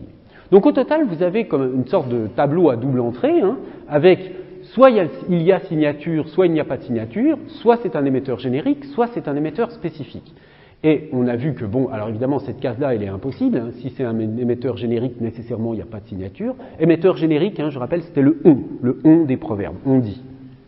Bon, donc, émetteur générique, il n'y a pas de signature, c'est le cas des proverbes. Émetteur spécifique, avec signature, bon, ça va être les aphorismes ou les petites phrases politiques. Et puis, émetteur spécifique, mais sans signature, l'exemple des cadavres exquis ou du Kohanzel.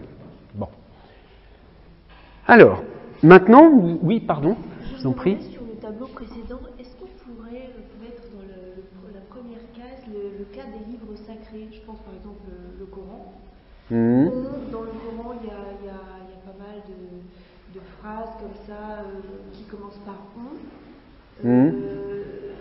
Alors à la fois c'est un émetteur générique parce qu'on ne sait pas qui parle, mais en même temps on sait que c'est une personne qui a écrit le Coran. Donc c'est signé en même temps. Oui, peut-être. J'avais pas pensé à cet exemple. Alors, il est certain que dans les textes sacrés, on a très souvent des formules génériques. Mais le problème de la signature, c'est que là, quand on parle de signature, on parle vraiment d'un auteur, ou éventuellement plusieurs, qui sont identifiés. Très souvent, les textes sacrés, on a beaucoup de mal à... Enfin, ils ont circulé, ils ont été traduits, etc. On a beaucoup de mal à identifier une signature, quand même. Je pense, mais peut-être que c'est discutable, je ne sais pas. Alors, est-ce qu'on a le temps d'aborder? Oui, on peut commencer un petit peu le problème des textes, mais là, qui va être plus compliqué, et je déborderai forcément sur la séance de la semaine prochaine. Ah mais non, c'est vrai, j'ai oublié de vous dire, je serai absent la semaine prochaine, je suis retenu ailleurs, donc on se retrouvera dans 15 jours, c'est vrai que j'ai oublié de le dire au groupe précédent. Donc, dans 15 jours, on continuera. Alors, on va prendre on va procéder exactement de la même façon. Je vais vous donner des exemples qu'on va commenter, et puis ensuite, on en tirera quelques conclusions. Premier exemple de texte difficile. Pour obtenir l'ostéo-intégration de l'implant en dépit des contraintes exercées durant la cicatrisation osseuse, il faut réduire l'intensité des forces et des moments exercés sur les implants. Bon, alors ça c'est un exemple, on ne va pas épiloguer, c'est très simple. C'est un exemple de langage technique, alors au fond qui rejoint le problème du sens lexical. Hein. C'est-à-dire qu'à partir du moment où vous voyez que vous savez que implant, ça signifie racine artificielle, que ostéo-intégration, c'est un mot technique pour dire cicatrisation, bah, vous avez entièrement compris le texte. Donc, les textes techniques, en général, dans leur sens au moins superficiel, disons, ils sont toujours accessibles. Il suffit de traduire, remplacer le mot technique par un mot courant, équivalent. Ils ne posent pas de problème de compréhension. Ce qui est difficile à comprendre dans le cas des textes techniques, c'est évidemment que la notion de cicatrisation, bon, bah, pour quelqu'un qui n'est pas dentiste, elle évoque la cicatrisation en général. Mais peut-être que pour quelqu'un qui appartient au domaine de spécialité concerné, cette notion évoque des réalités beaucoup plus précises. Hein. Donc, il est certain que le langage technique sert en général dans un milieu technique donné à référer à des réalités bien précises, mais on peut en avoir une idée, même approximative, mais qui est à ce moment-là limitée non pas par le langage, mais par la connaissance de la réalité. Mais vous voyez que ici,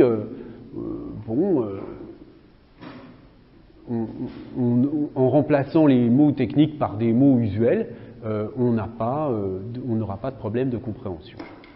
Deuxième exemple, alors je reprends un exemple de Blanchot, extrait d'un très beau livre que je vous conseille si vous n'avez jamais lu cela. C'est une expérience de lecture tout à fait extraordinaire que de lire ce livre. Je vous donne juste un petit extrait presque pris au hasard de l'écriture du désastre. L'écriture fragmentaire serait le risque même. Elle ne renvoie pas à une théorie. Elle ne donne pas lieu à une pratique qui serait définie par l'interruption. Interrompue, elle se poursuit. S'interrogeant, elle ne s'arroge pas la question, mais la suspend, sans la maintenir, en non-réponse. Si elle prétend n'avoir son temps que lorsque le tout, au moins idéalement, se serait accompli, c'est donc que ce temps n'est jamais sûr, absence de temps dans un sens non privatif, antérieure à tout passé présent, comme postérieure à toute possibilité d'une présence à venir. Alors, ici, il est question d'écriture fragmentaire, parce que ce texte est écrit en fragments. Donc ce sont des petits blocs de texte séparés par des blancs qui ont une autonomie relative et qui se comprennent dans l'ensemble. Ce ne sont pas des aphorismes, il y a une différence entre aphorisme et fragment, mais dans laquelle je ne vais pas entrer ici.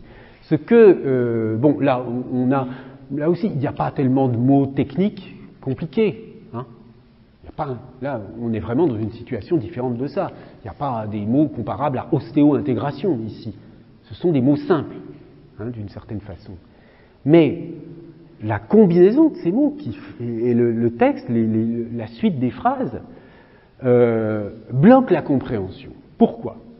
Ici, on voit assez bien, dans cet exemple, pourquoi on a un problème de compréhension. C'est parce que les formulations sont paradoxales. On a l'impression qu'il dit une chose et immédiatement il dit le contraire. Par exemple, elle ne renvoie pas à une théorie, mais elle ne donne pas lieu à une pratique. Donc si on a en tête l'opposition théorie-pratique, c'est ni l'un ni l'autre. Bon, alors, ensuite, interrompue, elle se poursuit. Alors, ça s'arrête ou ça continue ? Bon, vous voyez, s'interrogeant, elle ne s'arroge pas la question, mais la maintient en non-réponse. Qu'est-ce que ça veut dire ça ? S'interrogeant, c'est une interrogation qui est maintenue dans la non-réponse. Donc une interrogation qui demeure interrogation, d'une certaine façon. Le temps, à la fois, il doit être accompli, mais il n'advient jamais. Donc, au total, vous avez ici un texte qui a une unité, puisqu'on voit bien que d'une phrase à l'autre, on a cette même structure d'une énonciation paradoxale, hein, qui affirme en même temps une chose et sa négation. Alors, évidemment, c'est un auteur qui sait ce qu'il fait, hein. Ça n'est pas un délire de schizophrène, ces phrases, hein, c'est pas... donc, ça veut dire que si on le prend au sérieux, ça nous mène quelque part, cette lecture. Alors, où ? Ça va nous mener, on voit bien que là aussi, il y a la volonté d'aller au-delà, de percer comme une sorte de brèche dans l'ensemble des possibles dont nous disposons. C'est-à-dire que nous avons la question qui appelle une réponse et la non-question. Ici, on a la question qui demeure question. Hein ? S'interrogeant, elle ne s'arroge pas la question, mais la suspend en non-réponse. Donc c'est une forme d'interrogation qui est... Alors ça n'est pas l'idée que... Qu'est-ce que ça veut dire une question à laquelle... une question qui se maintient comme non-réponse. Ça n'est pas une question à laquelle on ne pourrait pas répondre, hein, mais c'est une question qui veut rester question et conserver son pouvoir questionnant, en quelque sorte. Bon. Donc une façon de s'interroger d'une certaine façon, etc. etc. Bon, je ne vais pas aller plus loin là dans l'analyse, mais ce que je veux simplement vous faire sentir, c'est qu'ici, on a, un peu comme dans le cas des phrases de Lacan et de la phrase de Blanchot déjà, un problème herméneutique. Hein. Ici, il y a des interprétations possibles, il y a une formulation énigmatique qui nous conduit à essayer de penser différemment. Et cette particularité, elle est liée,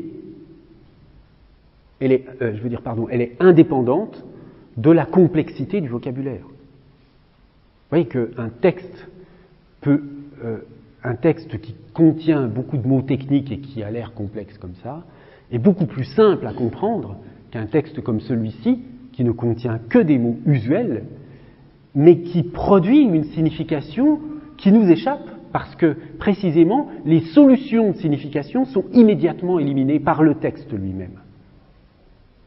Hein ? Donc là, il faut, bien sûr, un travail interprétatif pour se sortir de ce genre de situation. Alors, dans un genre un peu analogue, mais quand même légèrement différent, je prends un extrait d'un texte philosophique, cette fois-ci, de Merleau-Ponty. Alors, extrait d'un livre posthume qui s'appelle « Le visible et l'invisible », qui a été fait à partir de notes qu'on a retrouvées chez lui après sa mort, qui est un très très beau livre aussi, là, vraiment quelque chose de tout à fait passionnant. Alors voici l'extrait. On comprend alors pourquoi, à la fois, nous voyons les choses elles-mêmes en leur lieu, où elles sont, selon leur être, qui est bien plus que leur être perçu, et à la fois, nous sommes éloignés d'elles de toute l'épaisseur du regard et du corps. C'est que cette distance n'est pas le contraire de cette proximité. Elle est profondément accordée avec elle, elle en est synonyme. C'est que l'épaisseur de chair entre le voyant et la chose est constitutive de sa visibilité à elle comme de sa corporéité à lui. Ce n'est pas un obstacle entre lui et elle, c'est leur moyen de communication. C'est pour la même raison que je suis au cœur du visible et que j'en suis loin. Cette raison est qu'il est épais et par là, naturellement destiné à être vu par un corps. Bon, Alors là aussi, on a un texte difficile qui ne contient à peu près que des mots, à part peut-être corporéité, bon, la qualité, enfin le fait d'avoir un corps, mais contient des mots qui ne sont pas techniques. Mais ici, l'enjeu est un peu différent parce qu'on a ici un enjeu clairement philosophique de définir un concept. Ici, Merleau-Ponty essaie de définir un concept qui est le concept de chair, qui est en fait issu de la phénoménologie husserlienne, hein, le terme chez Husserl est Leib, l'allemand Leib, opposé à Körper, donc la chair par opposition au corps. Enfin, bref, c'est un concept, disons, de la philosophie phénoménologique qu'il essaie ici de définir. Qu'est-ce que c'est que la chair? Qu'est-ce que j'entends par concept de chair? Et il l'explique à partir du phénomène de la perception, en décrivant en décrivant phénoménologiquement, donc il décrit le processus de la perception. Qu'est-ce que c'est que voir une chose, hein? Donc, comment se fait-il que nous voyons les choses où elles sont, en leur lieu? Vous voyez que l'idée...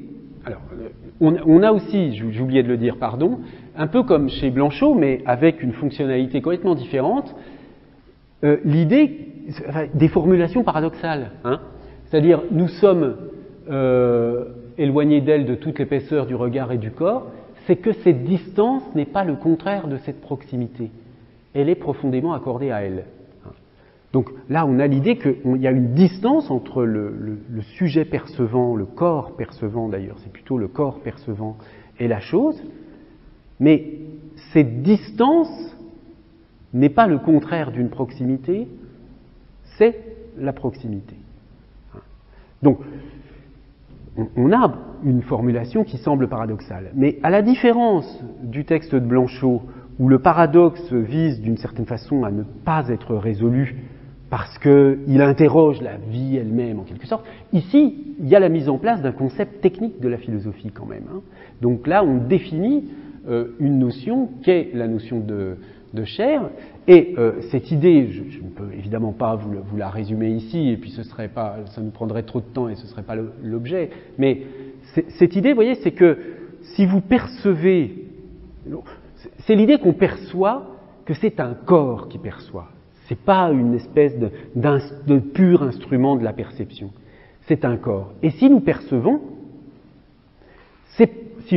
les choses en tant que choses, c'est parce que par notre corps, par notre corporéité, nous sommes des choses aussi.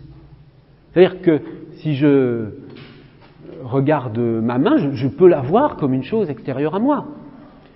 Donc, c'est là, si vous voulez, l'intuition, juste je vous restitue un petit peu l'intuition qui est sous ces notions, c'est que nous ne sommes pas de purs sujets percevants, mais nous sommes des corps qui percevons, et si nous pouvons en effet percevoir les choses, c'est que par notre corps, nous appartenons en partie au monde des choses. Mais en partie seulement. Donc, ce corps, qui là est appelé la chair, parce que c'est quelque chose qui va un peu au-delà du corps, et non pas ce qui me sépare des choses, mais c'est ce qui me met en contact avec les choses. Mais c'est une distance, parce que sinon je serais une chose moi-même. D'accord ?